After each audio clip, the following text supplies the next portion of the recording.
Thank you again for tuning in to the Earth and Tree Miniature and Dollhouse store, located in Amherst, New Hampshire, with 3,000 square feet of retail shopping space and our website online, earthandtree.com. Today we are going to explain how to put exterior coach lights hardwired into a 12-volt tape wire dollhouse system. So this is our rye dollhouse that we make and design here in New Hampshire. It's a bungalow craftsman style, made out of all 3/8 material. And I have picked out 2 coach lights from Miniature House that I think will look kind of in the nautical style and fashion for the outside of our cottage. And you can see right here our front door. So we're going to be putting the coach lights on either side of the front door. So the first thing I need to do when I get a light that I've selected, and a lot of times if you buy our lights from us in our shop, we test them for you before we ship them out or before you leave the store with them. So we are going to do that with both of these light fixtures. Before we start doing all this work and wiring, we're going to test them. So I'd go ahead and open up the packages and take them out. And I already have the house is already turned on with the transformer and plugged in. And since I don't have any outlets or anything like that, I can easily test using the lead-in wire. So right here with my junction splice, I can just take my lead-in wire out like this and take these ends. Now I know the dollhouse wire is already on. I can test it. Ta-da! The electricity is turned on. I left it on. So I just take the plug from either light and I just touch it to the wires of the lead-in wire. And of course you can see that it's kind of going on and off. That's me holding it. It's not a perfect connection, it's just a testing connection. So it will flicker on and off because my hands are moving. So this is just 12 volts, so it's not gonna hurt me touching any of these components. That's one light fixture works, and we'll test the other light fixture. Ta-da! Again, it's flickering because of my hand holding here. There we go. Stay put. Okay, so it's working. If for some reason one of the fixtures didn't work, the first thing I would check is the light bulb. These just screw in with a few threads, so it doesn't take much to unscrew loose because there's only a few threads to tighten them. So you would just, give it a good right hand turn and then it would be nice and tight. The bulbs do get a little hot, that's normal. Just like your light bulbs in your own home. When you go to change a light bulb, you want to turn it off and let it cool down. They do get a little warm. All right, so both of our lights work. So that's step 1. We'll put this back in, the lead-in wire back in the junction splice. So we have, our house is all powered. I cannot see the holes. And another good thing to point out is, as you noticed, when I tested the lights, it didn't matter to me which way I put the prongs on the lead-in wire or on the lights. Because it's alternating current, you can go either way. There's no right or wrong. You can go either direction. Okay, got that in. So we're gonna head back over to the front of the house and do our prep work to get the lights ready to go into the house. So these lights come with really long wire and a plug. We don't need really long wire or a plug to put them into our tape wire. We want to hardwire this directly to the tape wire. So when we wallpaper over it, you won't see any cord or any plug or anything like that. We want it to look nice and clean. So first thing I can do is kind of peel off this stickum residue that they have on here, because we're going to use real glue to glue it on. We're not going to use the stickum that the light fixture comes with. This can all sit nice and flat in there, but I wanted to get this sticky pad off there. Okay, so next we want to pull out enough wire to get us through the hole into the tape wire. Now with this wall, the tape wire isn't on the back side of this wall. It actually got run over here, so we need a little bit more wire. On this side, it's right behind the wall. Either way, it doesn't matter. You can get the wire to the tape, so it just tells you how much you need to cut the length of wire at. So we need one that's a little bit longer, so I can go from here and get over to that piece of tape on the side. You can kind of see right there like that. So that tells me how much wire I need to keep. So I'm just going to cut this off with the scissors, just like that. Now, There are 2 wires in one, and in order to attach this to the tape wire, I need to divide these 2 pieces of wire separately. There we go, we don't need to look at the world crooked. So I'm going to take my scissors and I'm going to split right in between the insulation. You can see there's a little groove in the middle where the 2 have been together. So I need to separate those. So now I have 2 wires insulated. I'm going to take off a piece of the insulation off the end so this can make a connection directly with the tape wire. I need the wiring exposed underneath the insulation. Now, the trick about this is there's multiple strands of wire in this insulation. So I'm going to use my fingernail. If you don't have fingernails, you can use the dull end of an X-Acto knife, any blunt instrument that you can scrape the insulation off with, right here, like this. Just a little nick like that. Now you notice I didn't pull the whole thing off. I just started with a little separation because I want these multiple strands in here to be twisted together. I'm going to use the insulation to twist those strands together. If I were to just take the insulation right off, I wouldn't have enough dexterity and be able to be tight enough on the wires to get them stripped, to get them together. Now, if you accidentally pulled the insulation off and you didn't mean to, all you have to do is just pull a little more. So it's no biggie if you accidentally take it off. Just like that, take another little piece and then use that to twist it off. So don't worry if the first try it flies right off. Same thing on the other side. Once I get that brake started, then we're all set. And again, if this accidentally flies right off, it's okay. Just take another little piece and tighten up. If you feel you have too much wire exposed, you can always shorten it afterwards with the scissors, which we're going to do just that. We're going to actually trim these up just a little, just so they're fresh ends like that. Okay, we're going to set this one aside and we're going to prepare the next light. And next, this light wire is much closer. So I can just do a couple inches like that. Cut it off.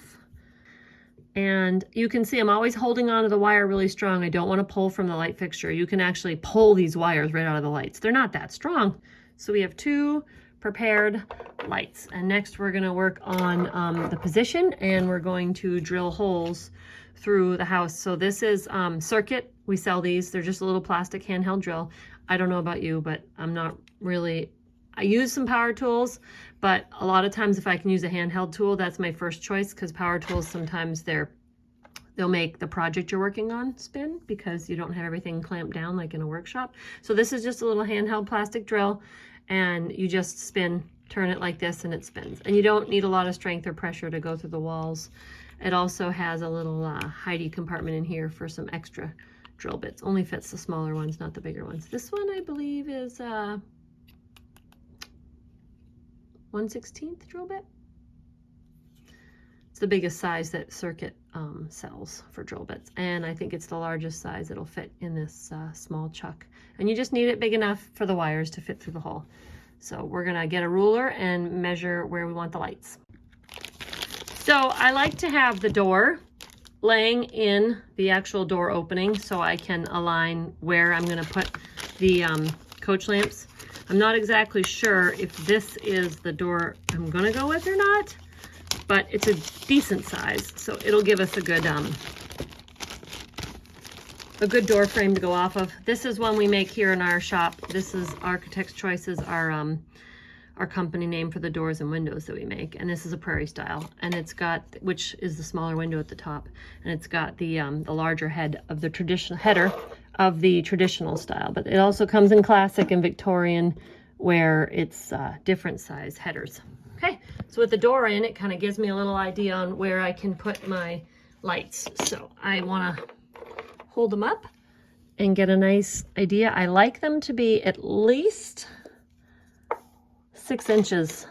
So this ruler is a 6-inch ruler, and I like them to be at least 6 inches up. Yeah, I think I like that right there. And I'm kind of splitting the difference between, well, I'm kind of envisioning I'm going to have a piece of corner trim here. So instead of splitting the difference, I want to go a little bit closer to the door opening. So I'm going to make my pencil mark right behind this light fixture. So I'm going to indicate where I'm going to drill my hole, just like that. And then I can measure, probably need a taller ruler, 6 3/4, and then it's about a 1/2 inch away. So now I can do the next side. So I can make my mark at about a 1/2 inch away, right there.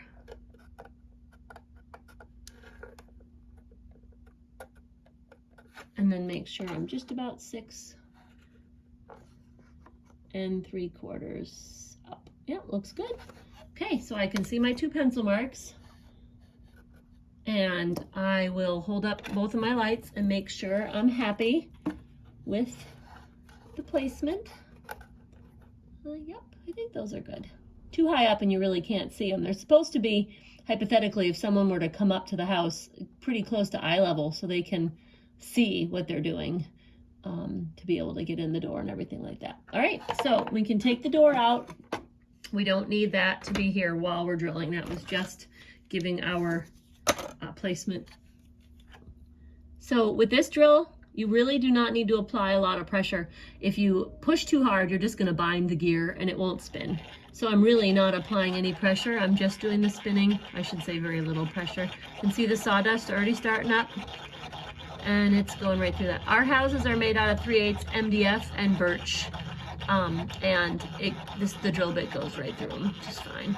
You could use a power drill if you had one that would, 1, fit in this porch, and 2, now that bound up a little, so I just went backwards just to free it up and then continue to drill.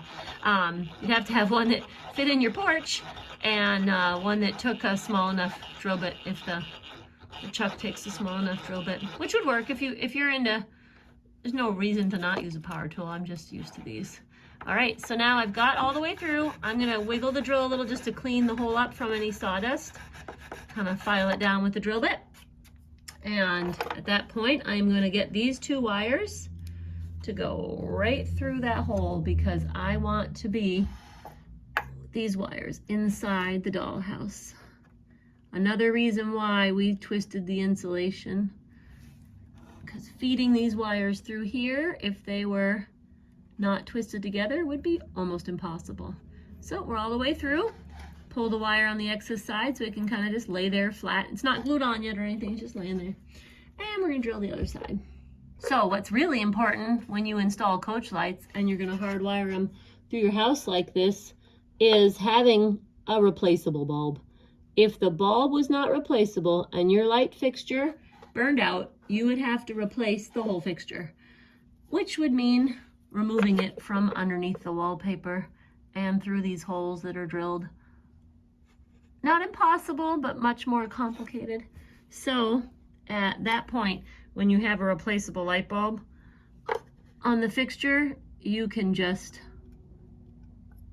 change the bulb without having to remove the light. So they're just gonna hang out there and wait, and we're gonna go inside and do the actual wire connecting. And there's a little bit of play. I can, lift them up or down a little when I finally glue them on. So don't worry if they don't look like they're 100% spot on even, because that can be adjusted when you do the final gluing. So now we're gonna go to the inside of the dollhouse and work on connecting them to the wire. All right, so we're inside the house. So you can see the wires are coming right through the wall here. And this one I need to be connected right to here. And after I'm all done, I can scotch tape the wire down to be flat and to lay flat. So I just want to make sure I don't pull it too tight. So I want to make sure that I have it right like this. So as you can see, the wire is coming right through the house. It's inside now. It's coming right through that drilled hole. And we've got our 2 separate ends here. And what we're going to do here is we're going to make our holes into the tape wire using this spring-loaded center punch with a tip that we make on the end. So the spring-loaded center punches are something you can pick up at almost every hardware store. And we've made the tip that fits the small hollow eyelets right on it. And because this is spring-loaded, you can drive the eyelet right into the tape wire without using a drill or a hammer or pliers or anything like that. It does it all in one. It holds it and drives it in. So we need to make 1 hole in the pink and 1 hole in the blue. So each wire can go into each piece of tape. We also make this also with a larger tip that does the large hollow eyelets for outlets. in your wall for your table lamps, your photos. But this is for the small connections, which we use for hard wiring, and this is also for connecting tape strips together. It's the same tool, same tip for those eyelets. So you can see roughly where my wires are coming out. I don't want them to be pulled too tight. I want to have a little bit of extra leeway, so I'm not going to make the eyelets too low. I'm going to make them up a little higher. So this spring-loaded tool, as I apply pressure, will drive the eyelet into the tape wire. I want to make sure the tool is straight. I don't want to go at an angle. It'll bend the tip and it'll most likely break off and snap. So I just want to make sure I'm in the pink. I want to apply pressure to get it to drive right in there. There we go, a couple more clicks. I want it almost flush. And how many clicks you need depends on the type of wood you're using. So some houses might need only 2 or 3 clicks. Some houses might need 5 or 6 clicks because it's harder wood or softer wood. So I'm going to turn off the power right now, because you can see I already have one coach light outside all hooked up, and I don't want to jar the filament in the bulb, so I'm going to turn the power off for the moment. And then I'm going to put so after I inserted this eyelet, I actually pulled it out because all I want is just the empty hole. So now you'll see the hole's open with no eyelet in it. And then I'm going to do the same thing with the next one. I can go a little bit higher up or a little bit, so they're not right next to each other. It gives me room to work. And I'm going to get this one driven right in there. This is more my shoulder saying no today. Okay, got it just about flush. Oh, it needs a little bit more. It's sticking out pretty far there. I can go one more. And as you can see, there's just enough lip that I can get my fingernail underneath there. If you can't, use a fingernail. If you don't have fingernails, you can take the blunt end of an X-Acto knife, just whatever you can use to just pull the eyelet back out, because all we want is the empty hole. We just want the open hole. So I am going to put that eyelet back on the tool. And now I'm going to take my bare wire that's sticking out through here, and I'm going to fold these wires in half. I'm going to pinch them like that, give them a crimp, and then bend them right in half. This doubles them up in the strength. Instead of just putting one strand of wire in the hole, it's going to do 2 strands of wire. Just makes it a little bit stronger. Okay, right there, pinch that in half. Now, it doesn't matter which hole I put my wire in, because it's alternating current, so either hole is fine. I'm going to start with the pink, and in if I think this one's too low. There we go. So I've got that bare wire right in that hole, and I have my eyelet right on my tool, and I'm going to put that eyelet right back in on top of that wire. So it's going to make a connection. Oops. And hold it in place. I just want it flush though. It's still sticking out a little bit, so I want one more click to get it to go in flush. And then I'll go back and flush that one up in a minute. I'm gonna go and put the other wire in the little hole we made in the blue tape, right like that. Get another eyelet right in on the connector tool. Nice and flush right in there, and the wire's right there. And we will put Scotch tape over these. The reason why we'll put Scotch tape over these once the connection's all done, now that the connection's all done, and once we've tested that both the lights work, we'll put Scotch tape over them to make it so, 1, you don't see it through the tape wire, through the wallpaper, and 2, you don't accidentally snag it or pull it out, which would make it become unconnected. So we're going to turn on the power and see. I wanted to just show you both of the lights on the exterior working. I'm going to put a little bit of quick grip on the back right here, slide them right in through, and make sure I'm happy with their alignment of how high they are and how wide they are. Glue them both on with a little bit of quick grip and let them dry. You can always put masking tape over them to hold them on while they're drying. And then on the inside, we're going to lay down that Scotch tape. We're going to use quick grip. Any petroleum-based glue will work. Super glue, crazy glue, anything that's not water-based. And then that way it'll stick the metal to the actual wood of the dollhouse. So just a couple little dabs right here on the back of the sconce. The coach light, just a little bit of glue goes a long way. Cap that back off before it flips up, before it oozes out too much. And then we have that extra wire on the inside so we can pull it tight through.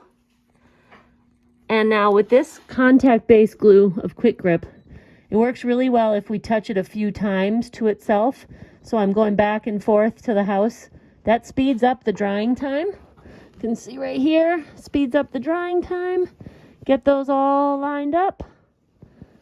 And we're gonna do a final test with the door back in place to make sure we like where they are. Looks like I need to pick this one up a little. Push right on that nice and firm. I'm pushing on the actual base part to the house. I am not pushing on the arm of the actual sconce. Turn this and angle this till I'm happy with it. Needs a little more wiggle time there. And you can see if you think they look level and even and straight, you have a little bit of adjusting time before they start to set up. I always like to kind of take the ruler and say it's just below the shade. And that one does look too low because the shade's a little bit lower. So we're gonna move that one up just a dot. Pushing again firmly on the base. Just check. Right, there we go. Now we're clearing the shade. Ta-da! So both of the lights are glued, installed, and drying. And now we're gonna go back and Scotch tape the interior. So we'll just come around the house like this. And where we have all that loose extra wire, we're going to put Scotch tape right on it. So we are laying this flat on the wall, and we're going to put Scotch tape like this, one half of it, and then we're going to Scotch tape the other half of it. So 2 pieces of Scotch tape, maybe even a third one. If you don't do the first 2 fine, then you do a third one. So what this is doing is this is making it so the wiring's laying flat, so you're not going to see it underneath the wallpaper. And it's also making it so you can't accidentally snag the wires and pull them off the wall while you're in here working and wallpapering. So this one, we're going to do a few pieces of tape because we want it to kind of get tied up in the corner up there like that. And your wallpaper will go right over the Scotch tape just fine. So right there where it comes out, nice and tight up into that corner like this. And then we're gonna do another piece over there. I knocked my door out. It's because it was just laying flat there. So tape wire, Scotch tape right over, covering both of the eyelets and laying the wire down. And again, once you've decorated and wallpapered and you've got furniture in your room, you're not gonna see any of that wire at all. It'll be hiding right behind your tape wire, right behind your wallpaper. All right. Call us or email us if you have any questions, but that's 2 coach lights installed right on our Rye Dollhouse. Thank you.